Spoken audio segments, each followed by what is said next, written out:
On Mother's Day, my daughter-in-law screamed at me in front of 100 guests. "Get out of here and go fix lunch, you useless old woman."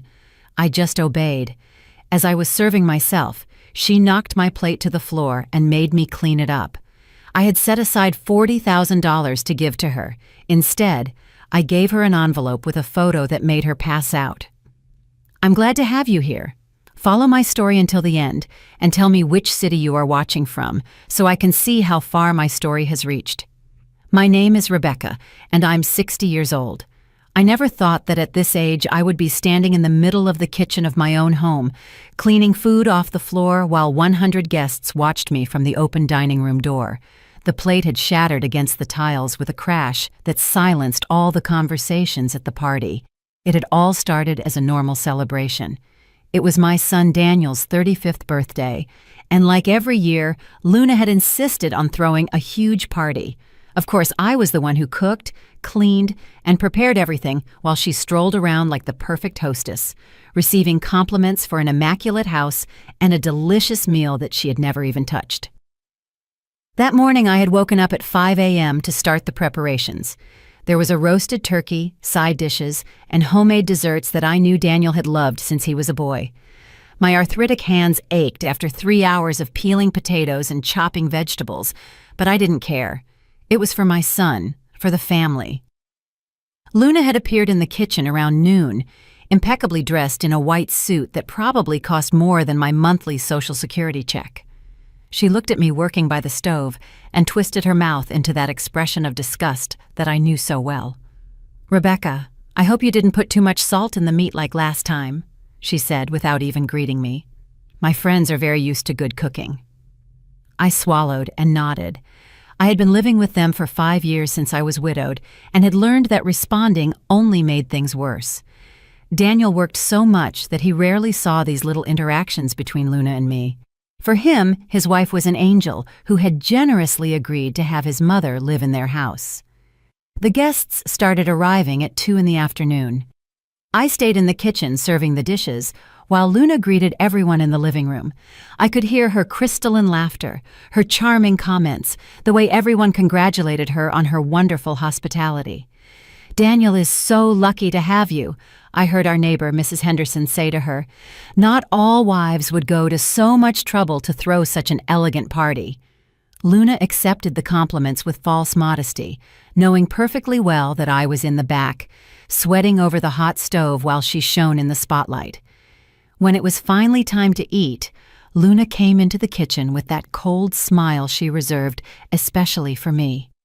"Rebecca, I want you to serve dinner," she said, but there was something different in her tone, something harder, more cruel. "And please, use the apron. We don't want the guests to think you're just another guest." My cheeks burned with shame. The apron was one thing, but the way she said it, as if I were a servant instead of the owner of the house where I had raised my son, cut me like a knife. I served plate after plate, carrying heavy trays that made my back ache. The guests ate and chatted lively while I went back and forth between the kitchen and the dining room. Some smiled politely, others just ignored me as if I were part of the furniture. When I was finally able to sit down with my own plate, Luna came up from behind. She had been drinking wine all afternoon, and her voice had that dangerous edge that appeared when she had too much. "What do you think you're doing?" she asked in a loud voice, loud enough that several guests turned to look. I'm eating," I mumbled, confused. "Eating here, with the guests?" Her voice rose another notch. "Rebecca, please, you know perfectly well that your place is in the kitchen." The silence that followed was deafening. I could feel the stares of everyone at the table. My heart started beating so hard I thought everyone could hear it. "Luna, I started, but she cut me off. "Get up," she yelled. "Go to the kitchen where you belong, you useless old woman." The words hit me like a physical slap. Useless old woman. In front of 100 people I had known for years, people from my church, neighbors, Daniel's friends, all of them looking at me with a mixture of shock and pity that made me want to disappear from the world.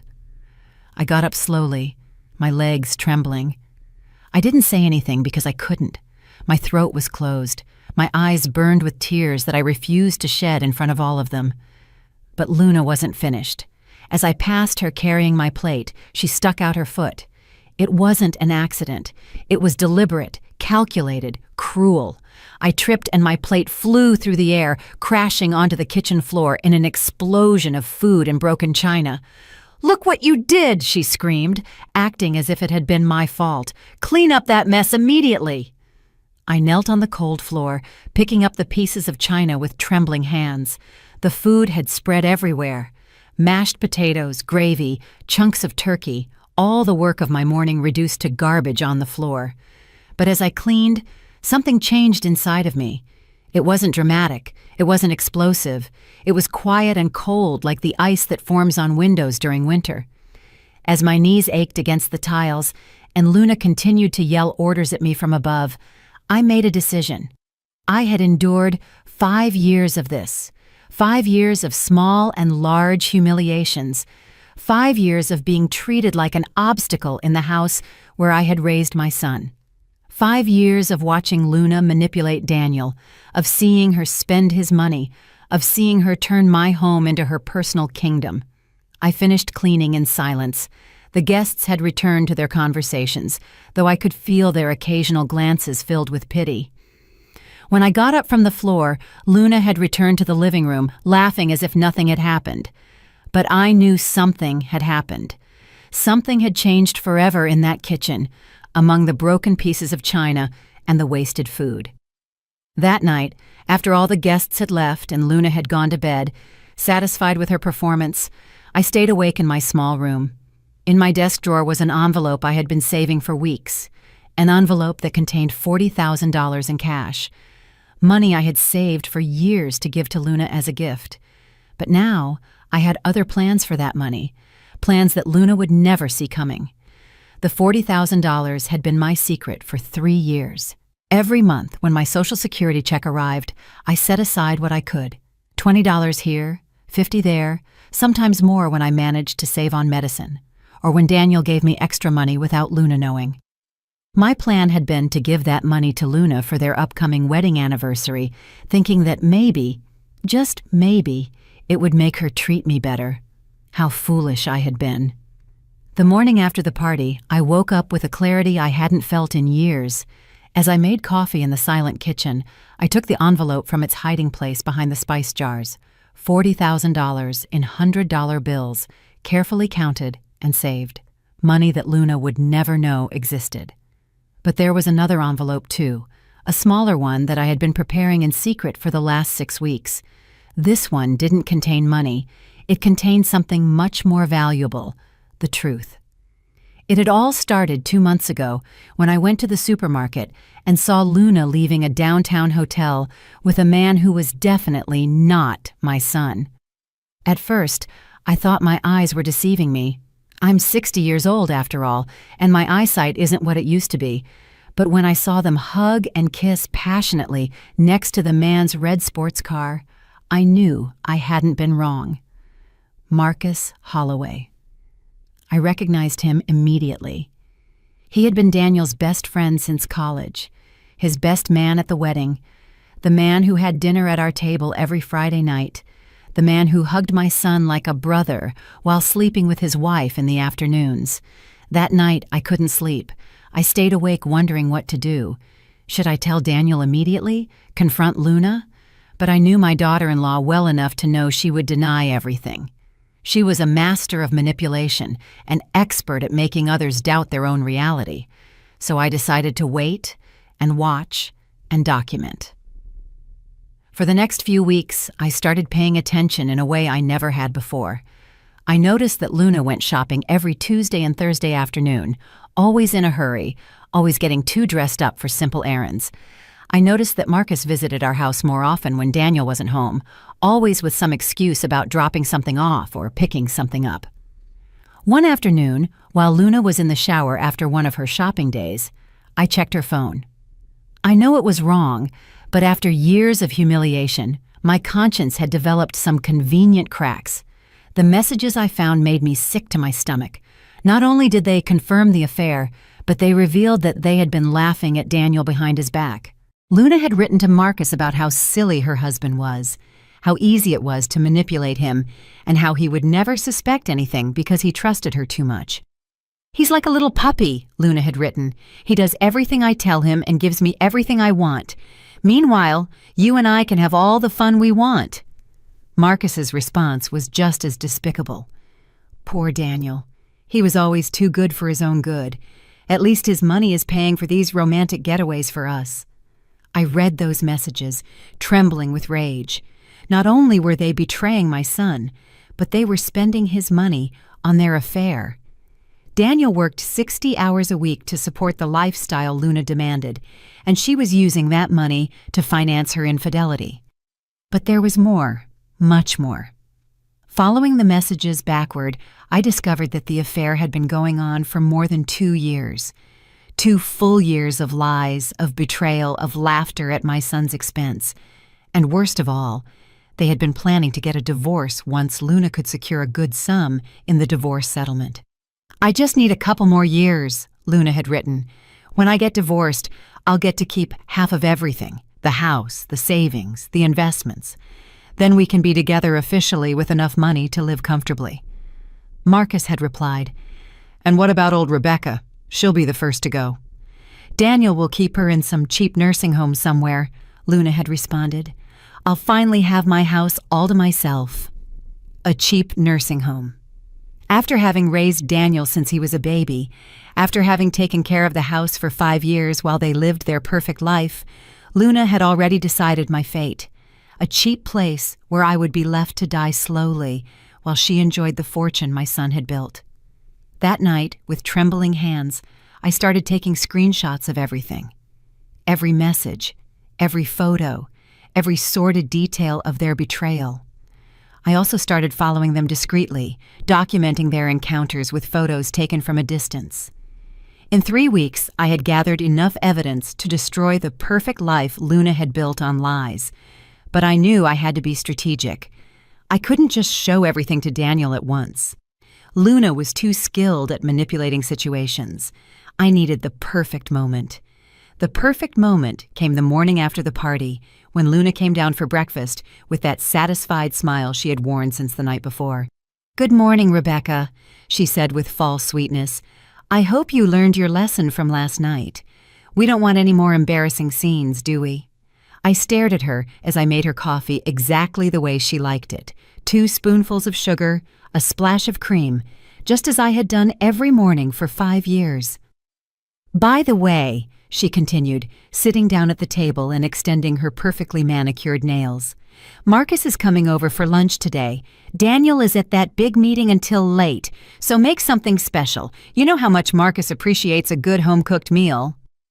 The irony was so thick, I could almost cut it with a knife.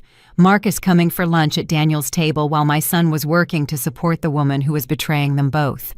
"Of course," I said quietly. "I'll make something very special." Luna smiled, satisfied with my apparent submission. She had no idea that in my desk drawer, next to the envelope with $40,000, there was another envelope. An envelope that contained a single photograph that would change her world forever. A photograph I had taken the week before when I had followed them to their favorite hotel. A clear, sharp, undeniable image. Luna and Marcus, in a position that left no doubt about the nature of their relationship. But that photo was just the beginning. What Luna didn't know was that I also had evidence of something much worse. Something that would not only destroy her marriage, but could destroy her entire life. As I watched her drink her coffee, carefree and arrogant, I savored the moment. Very soon, that smile would be wiped from her face forever. The truth had begun to be revealed 3 weeks earlier when I hired Samuel Hayes, a private investigator who worked from a small office above the downtown bakery. It wasn't a decision I made lightly. The $500 I paid him was almost 2 months of my personal savings, but I knew I needed professional help. Samuel was a man in his 50s, discreet and efficient. When I showed him the first photos I had taken of Luna and Marcus, he nodded with the expression of someone who had seen this story too many times before. "Mrs. Collins," he had said, I understand your situation, but you need to know that this goes deeper than you think." I didn't understand what he meant until he came back a week later with a file that changed everything I thought I knew about Luna. My daughter-in-law's real name wasn't Luna Miller, as she had told us when she married Daniel. Her real name was Carmen Valdez, and she had a past that she had carefully hidden for 7 years of marriage. "Your daughter-in-law was arrested in Nevada 10 years ago for marital fraud," Samuel explained, showing me official documents. "She married 3 different men in a 2-year period, emptying their bank accounts before disappearing." My hands trembled as I read the police reports. There were photos of Luna, younger, but unmistakably her, along with her aliases: Carmen Valdez, Sofia Martinez, Isabella Rodriguez. Each identity had been carefully crafted to trap successful, lonely men. "How is that possible?" I whispered. "Daniel ran a background check on her before they got married. He's very careful about these things." Samuel smiled sadly. "Your daughter-in-law is a professional, ma'am. The documents your son saw were forged. Birth certificates, university degrees, employment references, all fabricated by a network that specializes in creating clean identities for con artists." The file contained much more. Luna had been legally married to a man named Robert Sanchez in Las Vegas when she married Daniel. Technically, her marriage to my son was null and void, but there was something even worse. "There's more," Samuel continued, his voice dropping to a whisper. "Your daughter-in-law didn't work alone in Nevada. Her main accomplice was a man named Marcus Holloway." My world stopped. Marcus, Daniel's best friend, his best man at the wedding, the man who had been having dinner at our table for 7 years while planning to destroy my son from the inside. Marcus and Carmen worked together to scam 3 different victims, Samuel explained. The pattern was always the same. She would marry the target. He would become a close friend to gain their trust, and together they would empty the accounts before disappearing. "Why didn't they disappear after scamming Daniel?" I asked, although part of me already knew the answer. "Because Daniel turned out to be more valuable than they expected," Samuel replied. "Your son built a considerable fortune during these years. Instead of stealing a fixed amount and running, they decided to stay and milk the cash cow for as long as possible." He showed me more documents, bank records that showed regular transfers from Daniel's accounts to offshore accounts controlled by Luna and Marcus. For 7 years, they had been systematically stealing small amounts that Daniel would never notice, $500 here, $1,000 there. "In total," Samuel said, "we estimate they've stolen approximately $250,000 during the marriage, $250,000, $250,000. The money Daniel had worked so hard to earn, money he thought was securing his family's future, had been flowing directly into the accounts of his 2 closest predators. But the worst was yet to come. "There's something else, Mrs. Collins," Samuel said, hesitating for the first time. "Something I found in my investigations into Carmen's past." He handed me a separate folder. Inside were newspaper clippings from 12 years ago from a small town in Arizona. The headline chilled me to the bone: "Young woman disappears after confronting scammers." The victim was named Elena Vasquez, a 26-year-old teacher who had discovered that her fiancé was scamming her along with his best friend. Elena had threatened to go to the police. 3 days later, she disappeared. Her body was never found. "Are you suggesting that Luna—" I couldn't finish the sentence. "I'm not suggesting anything," Samuel said carefully. "But Carmen Valdez and Marcus Holloway were in Arizona at that time using other names, and Elena Vasquez had discovered their scheme exactly as you did." I felt the air escape from my lungs. Not only was Luna a professional con artist, but she was potentially something much worse, and I was living under the same roof as her, knowing her secrets. "What do you recommend I do?" I asked. My voice was barely a whisper. Samuel closed the folder slowly. "Be very, very careful, Mrs. Collins. People like Carmen don't hesitate to do whatever is necessary to protect their secrets if she suspects you know something." He didn't need to finish the sentence. I understood perfectly. That night, I returned home with the file hidden in my shopping bag. Luna was in the living room watching television, laughing at some romantic comedy. She seemed so normal, so innocent. But now when I looked at her, I saw the predator she really was. "How was your day, Rebecca?" she asked, without turning to look at me. "I hope you didn't spend too much money at the supermarket. You know Daniel worries about expenses." The irony was nauseating. Luna, who had stolen $250,000, was scolding me for spending money on food. "It was a normal day," I replied, keeping my voice steady. "Nothing special." But as I went up to my room, I knew that everything had changed. On my desk, next to the envelope with $40,000 and the photograph of Luna with Marcus, I now had something much more powerful: the complete evidence of who Carmen Valdez really was. Daniel would be home in 2 hours. Luna would be waiting for him with her perfect smile and her Judas kisses. Marcus would come to dinner on Friday as always, playing the role of the loyal best friend. But this time, it would be different. This time, I would have the opportunity to expose the two predators who had been preying on my family for years. I just had to find the perfect moment. And that moment came sooner than I expected. The next day, Luna announced that she wanted to host a special dinner to celebrate Daniel's promotion at work. "An intimate dinner," she said. "Just for close family and a few special friends. I'll invite Marcus, of course," she said casually. "And maybe a few of my friends from the club. It'll be a perfect night." As I listened to her plan her next performance, I smiled for the first time in weeks. Luna was right about one thing: it would be a perfect night, but not in the way she expected. The envelope with the photograph of her and Marcus was still waiting in my drawer, but now I knew that a simple photo of infidelity wouldn't be enough. I had evidence of something much more devastating, and when the right moment came, I would hand it all over. The special dinner was scheduled for Saturday night. Luna had spent the entire week organizing every detail with the precision of a general preparing for battle. She invited 12 people: Marcus, of course, a few friends from her tennis club, 2 neighboring couples, and Daniel's business partners, who she considered important for his career. As always, I was invisible in her plans, except as the unofficial cook. For 3 days, she had me preparing appetizers, testing recipes, and making sure everything was perfect for her big night. "Rebecca, I want this night to be flawless," she told me Friday morning as she reviewed the guest list for the 10th time. "Daniel deserves to have his success celebrated properly." Daniel's success. The irony ached in my chest.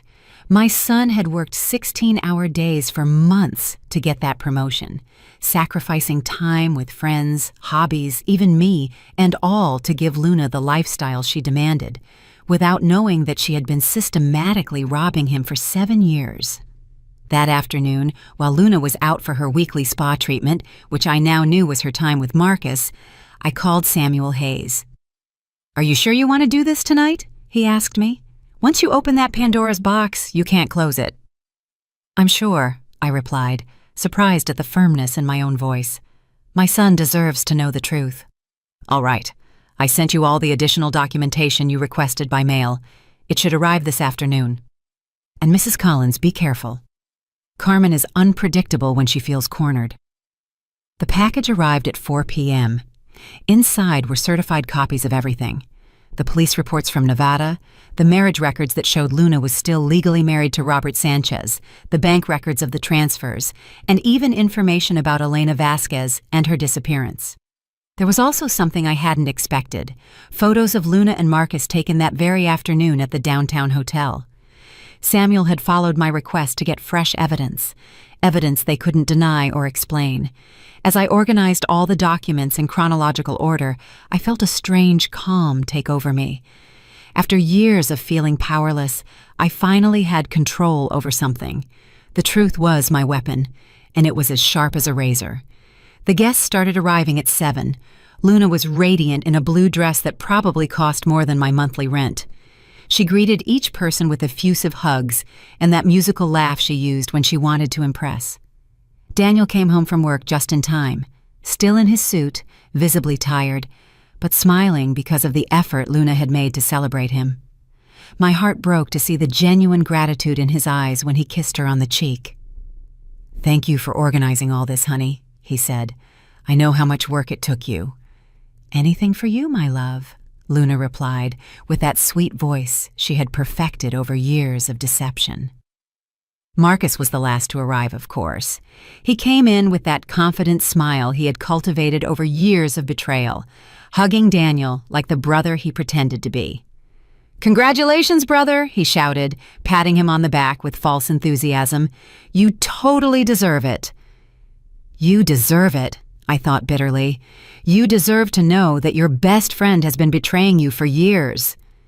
The dinner went on like all of Luna's dinners, perfectly choreographed, full of superficial conversations and forced laughter. I served each dish in silence, invisible as always, watching the performance from the shadows. During dessert, Luna stood up with her wine glass in hand.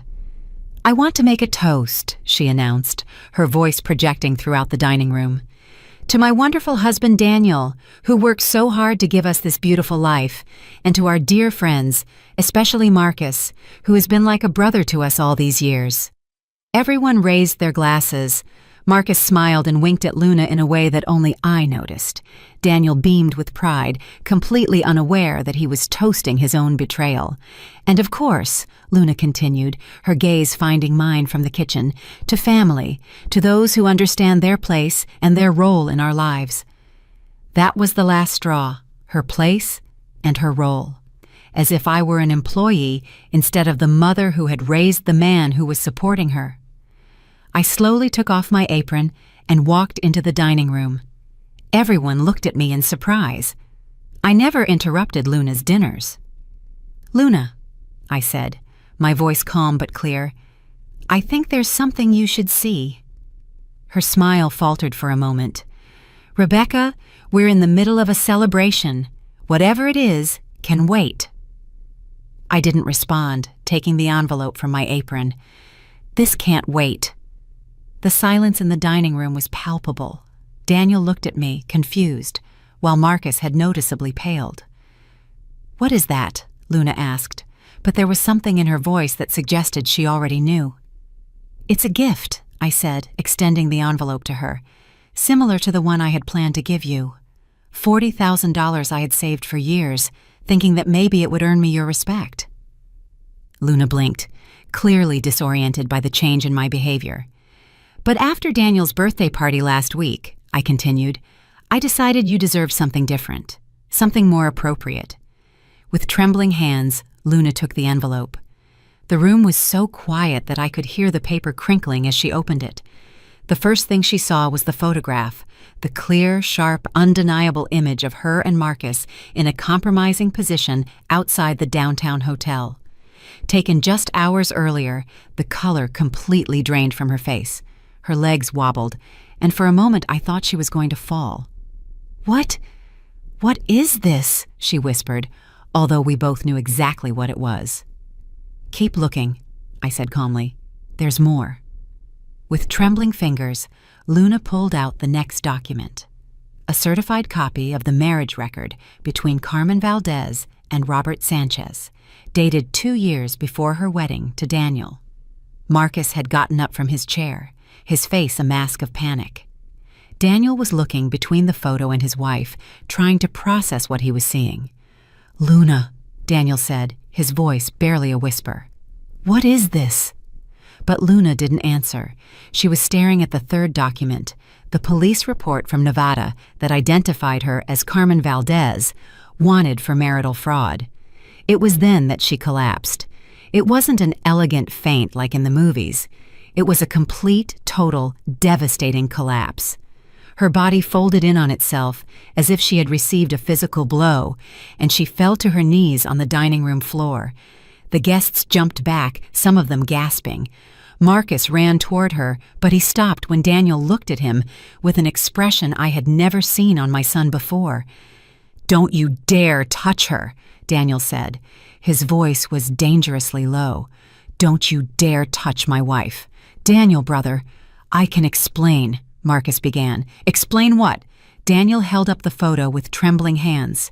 Explain why my best friend is sleeping with my wife. Explain why my wife apparently has another name and another husband. Luna was sobbing on the floor, but they weren't tears of remorse. They were tears of panic from a woman who knew that her carefully constructed world had just collapsed. "There are more documents in the envelope," I said softly, addressing Daniel. "Much more." Daniel dumped the contents of the envelope onto the dining room table. Bank records, additional photographs, police reports, all scattered in front of the guests who had come to celebrate his success. The silence that followed was absolute. 12 people stared at the evidence of a betrayal so complete, so devastating, that no one knew what to say. Finally, Daniel spoke, his voice broken but firm. "I want everyone to leave now." The guests didn't need to be told twice. They got up and left in silence. Some mumbled apologies, others simply fled from the discomfort. Marcus was the last to move. He approached Daniel with his hands outstretched, pleading, "Daniel, please, let me explain. Things got complicated, but we never wanted to hurt you." My son looked at him with a coldness that surprised me. "Get out of my house," he said quietly, "and if I ever see you near my family again, I'm calling the police." Marcus looked at Luna, who was still sobbing on the floor, then at me. His eyes met mine, and I saw something there that chilled my blood. It wasn't remorse, it was a threat. After Marcus left, Daniel knelt beside Luna, not to comfort her, but to speak. "How much of this is true?" he asked. Luna raised her head, and for the first time in 7 years, I saw her true face, without the mask of the perfect wife, without the act of the grateful daughter-in-law. It was the face of Carmen Valdez, the professional scammer. "Everything," she whispered, "everything is true." And with those 3 words, my son's marriage came to an end. The days that followed the dinner were like watching a building crumble in slow motion. Luna, or Carmen as we now knew her real name was, didn't get up from the dining room floor for almost an hour after the guests left. She stayed there, sobbing, trembling, occasionally mumbling incoherently about how everything had gone wrong. Daniel had sat in his chair, staring at the documents scattered on the table. He hadn't screamed or erupted in fury as I had expected. Instead, there was a stillness in him that scared me more than any angry outburst. "Mom," he finally said, his voice barely audible, "how long have you known about this?" The question went through me like an arrow. 6 weeks, I admitted. "I started to suspect 2 months ago, but I didn't have proof until 6 weeks ago." He nodded slowly, as if he were processing every word. "Why didn't you tell me sooner?" "Because I knew she would find a way to make you doubt me," I replied honestly, "and because I needed to be completely sure." That night, Daniel stayed up until 4 a.m., reading every document, verifying every detail. Carmen had gone up to the master bedroom and hadn't come out since. I could hear her occasional cries through the walls, but they no longer sounded like remorse. They sounded like self-pity. The next day, Daniel hired a lawyer. Margaret Thompson was a severe woman in her 60s, specializing in complicated divorces and marital fraud. When Daniel showed her all the evidence that Samuel had gathered, her eyes lit up with the satisfaction of a predator who had found easy prey. "This is more than enough," she told Daniel during their first meeting. "The marriage is null and void due to bigamy. She isn't entitled to any marital property. In fact, we could sue her for the $250,000 she stole." But Daniel was too good for his own good, even after everything he had discovered. "I just want her to leave," he told me that night. "I want her to disappear from our lives forever." Carmen had been locked in the room for 3 days when she finally came down. She looked terrible. Her eyes were swollen, her hair was a mess, and she was wearing the same clothes as the night of the dinner. But when she saw me in the kitchen, something in her eyes changed. Desperation transformed into something more dangerous. "This is your fault," she told me. Her voice was hoarse from crying so much. "You destroyed my life." I turned slowly to face her. I didn't destroy anything, Carmen. You built your life on lies, and lies always eventually collapse. Her face contorted with fury. My name is Luna. I'm Luna Miller Collins. I've been a part of this family for 7 years. Your name is Carmen Valdez, I replied calmly. And you were never a part of this family. You were a parasite feeding off it. That's when she attacked me. She lunged at me with her nails out, screaming obscenities. For a moment I feared for my life. But Daniel appeared in the kitchen just in time, grabbing her by the arms and holding her away from me. Let go of me! Carmen screamed. This old witch ruined everything I worked for. What you worked for, Daniel said, his voice as cold as ice, was to steal my life. That was the first time I had ever seen my son truly angry. Not explosive rage, but something deeper and more controlled. Carmen must have seen something in his eyes too, because she stopped fighting and collapsed against him, sobbing. Daniel, please, she pleaded. I know I made mistakes, but I love you. I really love you. We can get through this. Daniel pushed her away from him as if she were something dirty. You don't know what love is, Carmen. You only know how to manipulate it. The next few days were a whirlwind of legal activity. Margaret Thompson had started the annulment process, frozen the joint bank accounts, and filed a civil lawsuit for the stolen funds. Carmen had hired her own lawyer, a nervous man who had clearly realized that he had an impossible case to win, but Carmen had one last ace up her sleeve. A week after the confrontation in the kitchen, the police arrived, 2 serious officers who asked to speak with me about certain accusations. Carmen had filed a complaint alleging that I had been harassing her, threatening her, and that I had falsified evidence against her. She claimed that the photographs had been digitally manipulated and that the documents about her past were malicious fabrications. She's a bitter old woman who never accepted me, the detective told me. She's trying to destroy my marriage because she's jealous of my relationship with her son. Fortunately, Samuel Hayes had anticipated this possibility. He had certified copies of all the documents, testimonies from the sources in Nevada, and forensic evidence that the photographs had not been altered. The police investigation lasted exactly 3 days before they dismissed Carmen's accusations as false. But the damage to her credibility was devastating. Her own lawyer resigned after discovering that she had also lied to him about several aspects of her case. That's when Marcus reappeared. He had been in hiding for 2 weeks, probably waiting for everything to calm down. But when he realized that Carmen was losing, he decided to save his own skin. He showed up at Margaret Thompson's office with his own lawyer, offering to testify against Carmen in exchange for immunity. He had detailed records of all the financial transfers, copies of text messages, and evidence of other schemes they had been running together. Marcus Holloway was smart, Margaret explained to me after the meeting. He realized that Carmen would sink him with her if he didn't act first. His testimony seals the case completely. Carmen found out about Marcus's betrayal that same afternoon. Her reaction was spectacular, even by her standards. She showed up at the house screaming, breaking things, and threatening to tell the truth about everyone. Marcus and I were a team, she screamed, as Daniel called the police. If I go down, he's coming with me, and so are you, Daniel. You're all going to pay. But her threats were empty. Without Marcus as an ally, without money for decent lawyers, and with all the evidence against her, Carmen had no power to hurt anyone else. The police arrested her that night for violating a restraining order that Daniel had obtained days earlier. She spent 3 days in jail before she could post bail. When she came out, she had changed. She was no longer the furious, desperate woman from before. She was something more dangerous, a woman who had accepted that she had lost everything, and who now only wanted to cause the most damage possible. This isn't over, she told me when she came to pick up her things under police supervision. You may have won this battle, Rebecca, but I know things about this family that could destroy you all. I looked her directly in the eyes.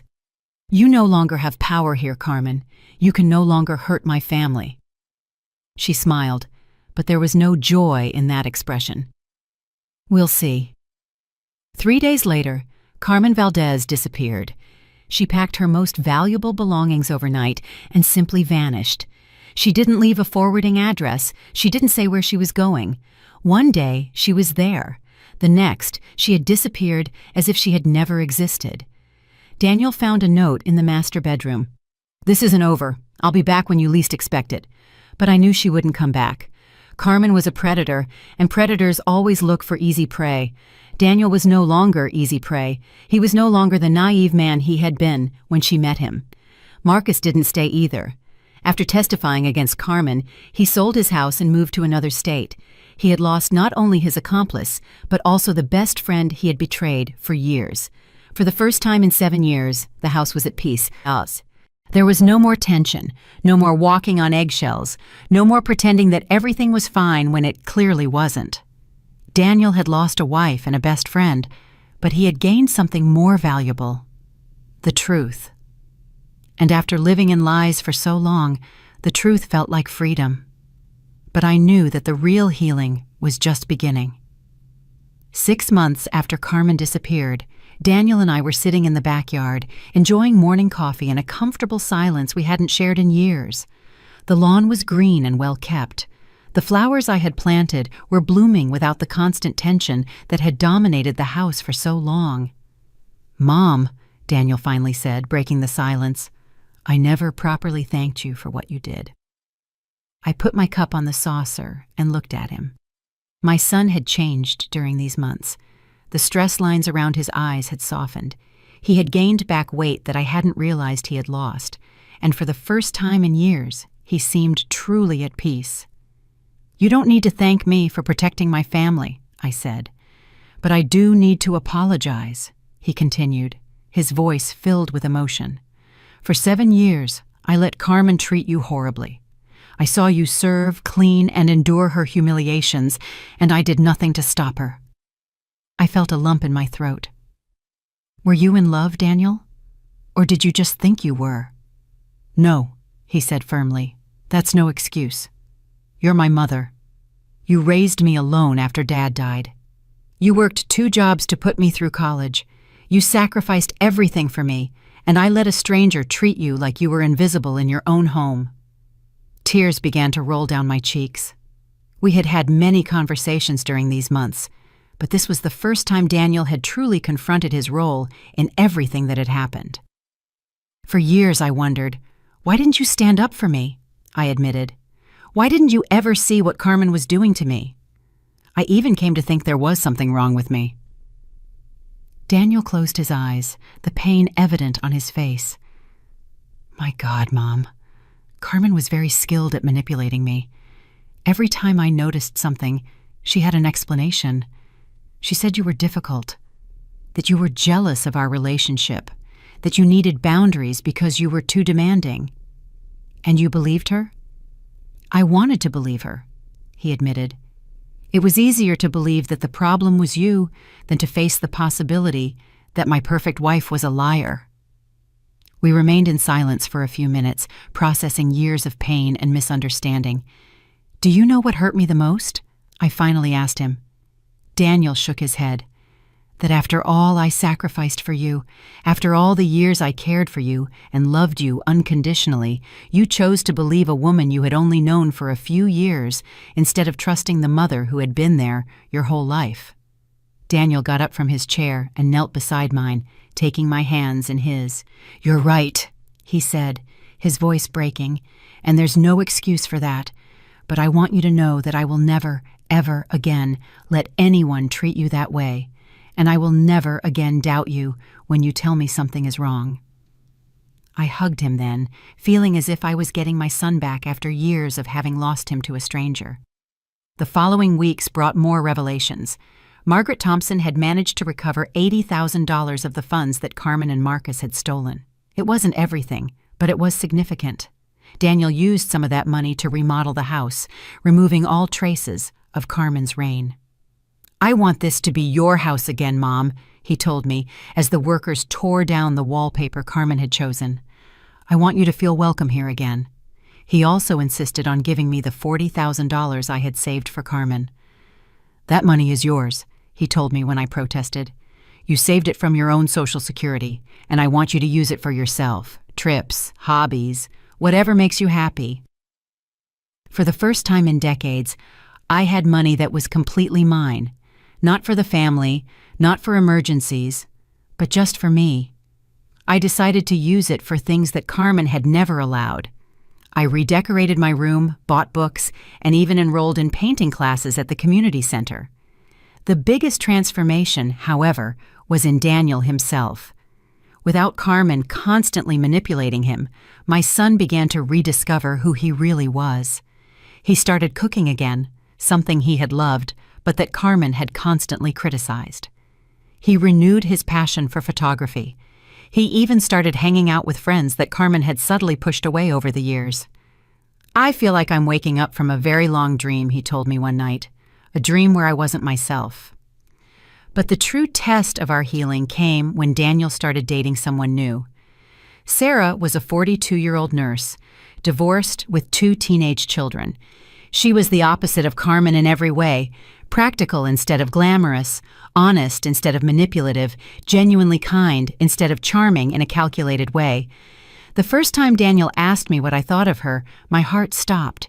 For years I had learned to keep my opinions to myself, to smile and nod no matter what I really felt. "I want your honest opinion, Mom," he said. "If there's anything you don't like about Sarah, I need to know. I'm never going to ignore your gut feeling about people again."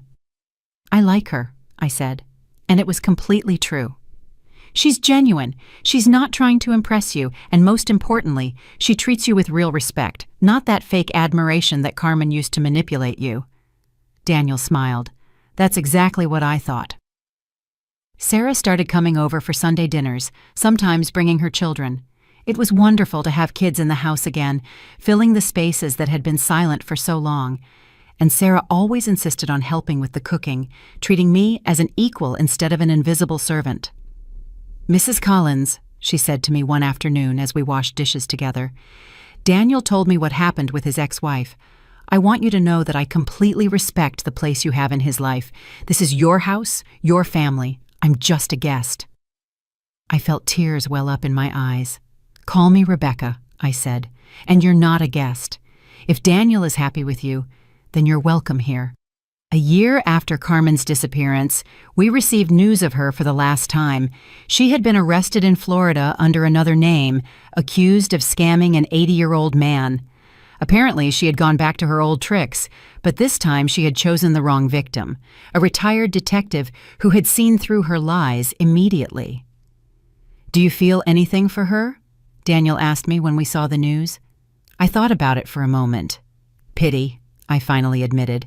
"Pity for someone who never learned that real relationships based on true love are worth more than anything you can steal or manipulate." Daniel nodded.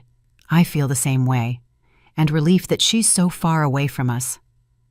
Marcus had also been arrested in Nevada on charges related to his past scams.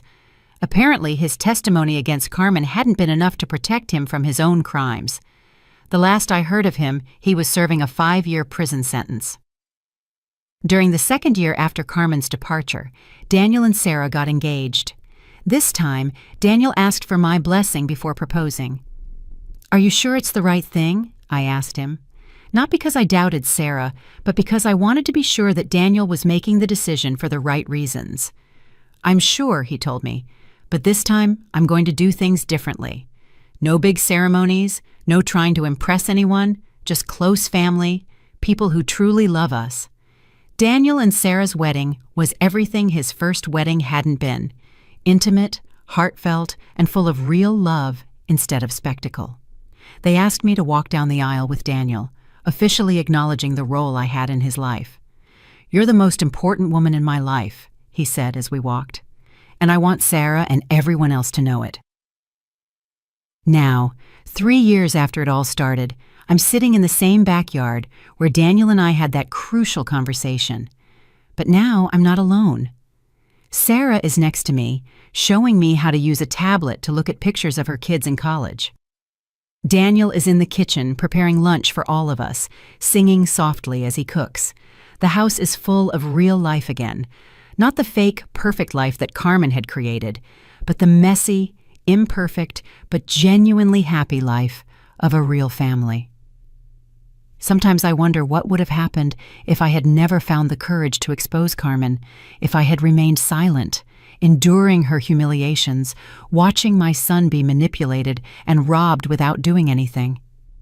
But it no longer matters. I made the right decision at the right time. I protected my family the way I knew how, with patience, with evidence, and with the truth.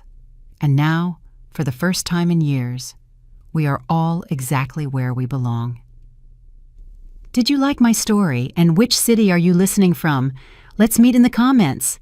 If you like the story, you can support me by sending a super thanks, so I can keep bringing more stories like this. Thank you so much for your sweet support. I'm looking forward to your comments on the story. On the screen, you can see 2 new life stories that I highly recommend.